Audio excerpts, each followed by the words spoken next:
Did you know that as a researcher, you are a walking, talking brand? Our online presence, or lack of presence, creates a story that other people choose to engage with or choose not to engage with. A fatal flaw of personal branding and research is having an inconsistent story. Let me show how. When you have some quiet time, I want you to pull up your Google Scholar page, LinkedIn, ResearchGate, the New Griffith Experts page, Twitter if you have one, and any other platform that has your name associated with it. Do they say the same thing? Are you branding yourself as a lecturer in some places, a researcher in other places, an academic, a scholar, an expert, or another name? The most basic of marketing strategies is to be consistent. Each of these pages should say the same thing about you and have a call to action for other people to reach out to you. Let me show you how to do this. Firstly, think about who you are. This is the easiest part for most people. You might be a professor of criminology, a postdoctoral research fellow in mathematics, a speech pathologist, an engineer. It's a name and a label.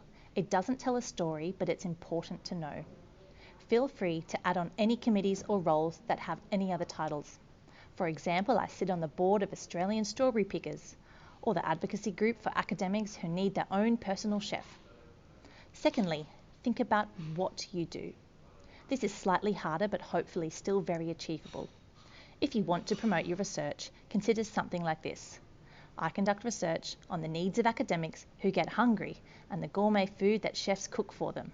I work with experienced and new academics, chefs and front of house staff, community chefing organisations and food producers for academics. We develop and implement policies on how to provide cost-effective chef solutions to all academic offices. Third, think about why you do this. This is your vision statement. Ironically, this is usually the hardest part of thinking about your brand, but this is what will make people engage with you.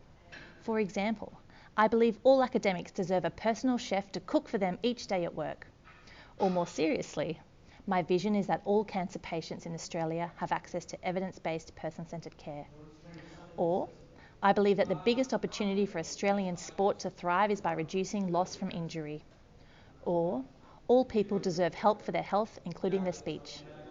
This should be emotive, evocative, and communicate what you think the ideal outcome is. Think of Ian Fraser. His vision is to eliminate cervical cancer through vaccination for all Australians. Next, flip it on its head. Put the third paragraph first, leave the second paragraph, and put the first paragraph last. This is what you will come up with. A message of your vision, a message of what you do, and finally, who you are and your other roles. Add a call to action.